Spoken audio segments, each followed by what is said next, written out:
Phone tapping కేసులో నిందితుల custody పిటిషన్పై తీర్పు రిజర్వ్ అయింది. ఈ మేరకు పిటిషన్పై విచారణ జరిపిన నాంపల్లి కోర్టు తీర్పును రిజర్వ్ చేసింది.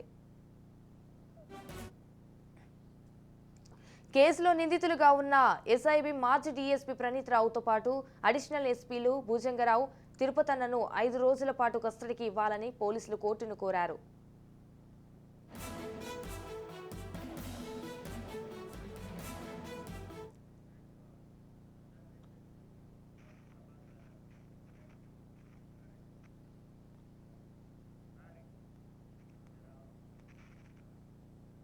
మరోవైపు కోర్టు ఆదేశాల మేరకు నిందితుల తరపు లాయర్లు కౌంటర్ దాఖలు చేశారు. అనంతరం ఇరు పక్షాల వాదనలు విన్న నాంపల్లి కోర్టు తీర్పును రిజర్వ్ చేసినట్లు తెలిపింది. రైట్గా దీనిపై పూర్తి సమాచారం మా క్రైమ్ బ్యూరో చీఫ్ ఇన్నారెడ్డి అందిస్తారు.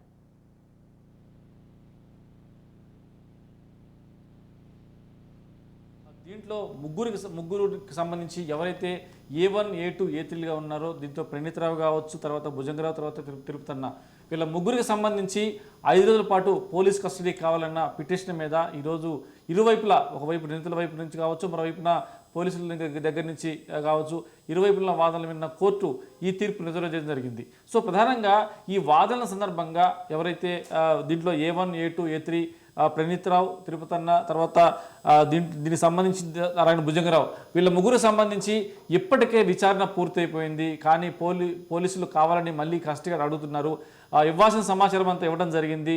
పోలీస్ కస్టడీ అవసరం లేదు అంటూ కూడా వాళ్ళు తమ పిటిషన్లో పేర్కొనడం జరుగుతుంది. అలాగనే దీంట్లో ప్రధానంగా మనం గమనిస్తే ప్రణీతరావు అడ్వకేట్ అంటే ఇప్పటికీ దాదాపుగా కోర్టు 6 రోజుల పాటు కస్టడీకి ఇచ్చింది. కస్టడీలో అన్ని విషయాలు కూడా వెల్లడించారు.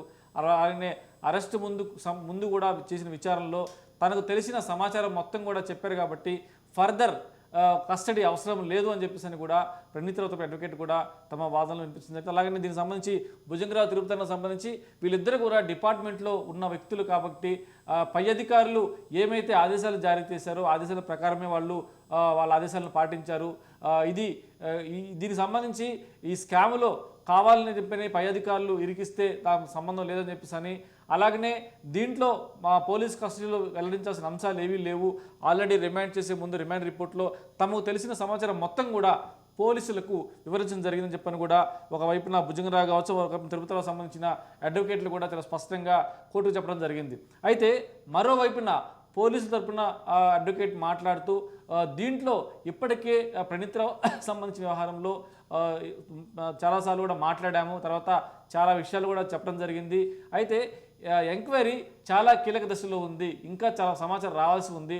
దీంట్లో ప్రధానంగా మొత్తంగా మనం గమనిస్తే దీంట్లో మొత్తం 12 మంది పోలీస్ ఆఫీసర్లు ఉన్న నేపథ్యంలో ప్రస్తుతం అయితే మాత్రం 3 మాత్రమే అదుపులో ఉన్నారు. మిగతా 3 పరారీలో ఉన్నారు.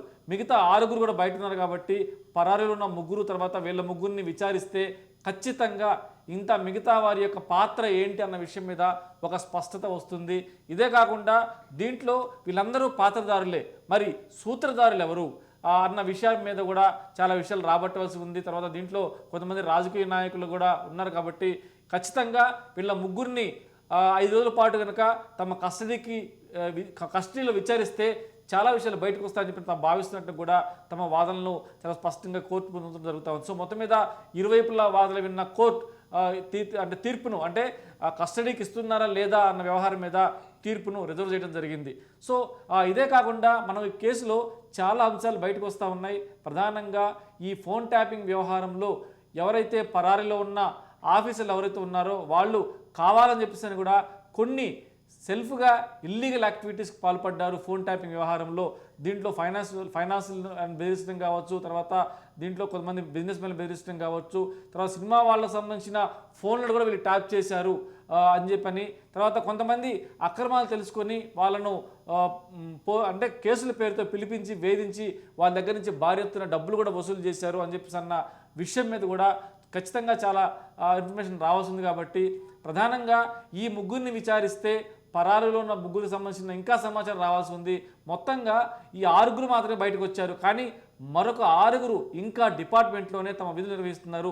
మొత్తంగా 12 మంది చాలా కీలకంగా వ్యవహరించి డిపార్ట్మెంట్లో ఉంటూ డిపార్ట్మెంట్కి సంబంధించిన ఇల్లీగల్ వ్యవహారాలు చేశారు అని చెప్పని కూడా ప్రస్తుతం ఇన్వెస్టిగేషన్ టీం భావిస్తూ ఉంది. దీంట్లో బీఆర్ఎస్ కనుసన్నల్లో కొంతమంది లీడర్ల కనుసన్నల్లో జరిగింది.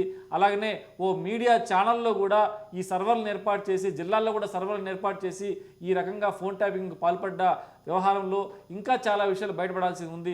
దీంట్లో చాలా కీలకమైన వ్యక్తులు, అంటే దీంట్లో ఫోన్ ట్యాపింగ్ చేయడంలో ఓన్లీ ప్రతిపక్షాలకు సంబంధించే కాకుండా జర్నలిస్టులు, జడ్జిలు, అలాగనే చాలామంది సినిమా వాళ్ళకు సంబంధించి కావచ్చు, తర్వాత దీంట్లో హవాలకు సంబంధించిన కొంతమంది ఫోన్లను కూడా ట్యాప్ చేశారని చెప్పేసి అన్న విషయం మీద కూడా ఎప్పటికీ కొంత కీలకమైన సమాచారం ఉంది.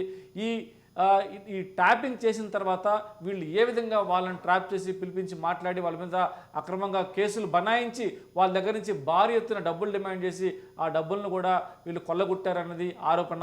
దీనికి సంబంధించి సాక్ష్యాధారాలు సేకరించేందుకు కూడా ఇన్వెస్టిగేషన్ టీం ఫోన్ ట్యాపింగ్ వ్యవహారంలో చాలా సీరియస్గా ఉంది. ఖచ్చితంగా వెస్ట్ జోన్ డీసీపీ ఆధ్వర్యంలో జరుగుతున్న ఈ ఇన్వెస్టిగేషన్ టీం ఖచ్చితంగా అన్ని విషయాలను కూలంకుషంగా పరిశీలించడమే కాకుండా ప్రాసిక్యూషన్లో ఎక్కడా కూడా తాము సబ్మిట్ చేసిన నేరారోపణలు రుజువయ్యేందుకు అన్ని రకాల ప్రయత్నాలు చేస్తూ ఉంది. ఒకవైపున టెక్నికల్ ఎవిడెన్స్ కావచ్చు, మరోవైపున డాక్యుమెంట్ ఎవిడెన్స్ కావచ్చు, తర్వాత దీనికి సంబంధించి మనీ ట్రాన్సాక్షన్ సంబంధించిన వ్యవహారంలో కూడా ఎవరి నుంచి ఎవరికి వెళ్ళాయి డబ్బులు, ఎంత మేర డబ్బులు వసూలు చేశారు, వీళ్ళకి సంబంధించిన ఏ బ్యాంకుల్లో డబ్బులు దాచారు, వీళ్ళకి సంబంధించి వీళ్ళు ఏమన్నా బినామీలుగా కొన్న ఆస్తుల విలువ ఎంత అన్న వ్యవహారం మీద కూడా పూర్తిగా దర్యాప్తు చేయాల్సి ఉంది.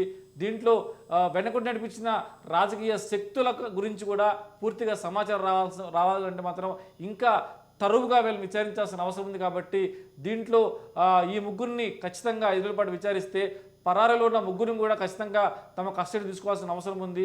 వాళ్ళ గురించి ఇంకా డీటెయిల్గా రావాలంటే ఖచ్చితంగా వీళ్ళ ముగ్గురిని కూడా విచారించి ఆ విచారణలో తేలిన అంశాల ఆధారంగా ఫర్దర్ ఇన్వెస్టిగేషన్ ముందుకు పోతుంది. కాబట్టి ఖచ్చితంగా మాకు దీంట్లో భుజంగరావు కావచ్చు, తిరుపతి కావచ్చు, ప్రణీతరావు ఇప్పటికీ దాదాపుగా ఒక వారం రోజుల పాటు పోలీస్ కస్టడీలో తిరిగిన విషయాలే కాకుండా భుజంగరావు, తిరుపతిరావుతో కలిసి కనుక విచారణ చేస్తే, ముగ్గురు కలిపి విచారణ చేస్తే పరారీలో ఉన్న ముగ్గురే కాకుండా ఇంకా డిపార్ట్మెంట్లో కొనసాగుతున్న మరొక 6గురికి సంబంధించిన పూర్తి స్థాయి వ్యవహారం కూడా, పూర్తి స్థాయి ఈ ఇల్లీగల్ టెలిఫోన్ ట్యాపింగ్ దందా గురించి పూర్తిగా సమాచారం తెలిసే అవకాశం ఉంది.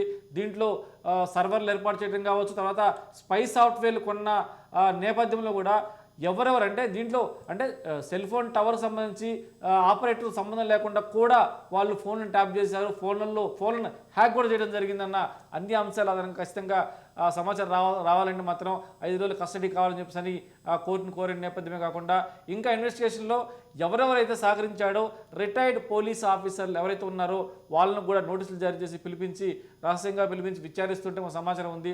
ఇదే కాకుండా దీంట్లో 30 మంది సైన్యాన్ని, ప్రైవేట్ సైన్యాన్ని ఏర్పాటు చేసుకొని టెక్నికల్గా ఎక్కడికక్కడ సర్వర్ రూమ్లు ఏర్పాటు చేసిన ట్యాపింగ్ వ్యవహారం సంబంధించి కూడా పూర్తి స్థాయిలో ఇంకా ఇన్వెస్టిగేషన్లో చాలా విషయాలు బయటపడాల్సి ఉంది. మొత్తంగా చూస్తే పాత్రదారులందరూ వీరైతే సూత్రధారులు బీఆర్ఎస్లో ఉన్న కీలకమైన నేతలు 3 ఉన్నారని చెప్పి అన్నారు.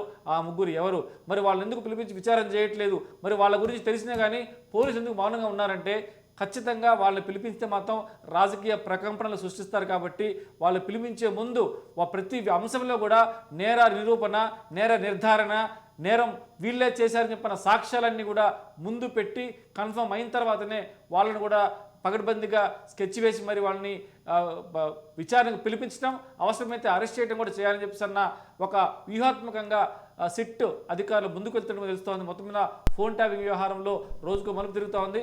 మరికొద్ది రోజుల్లో మరికొన్ని సెన్సేషనల్ బ్రేకింగ్ న్యూస్ బయటకు వచ్చే అవకాశం కనిపిస్తూ ఉంది.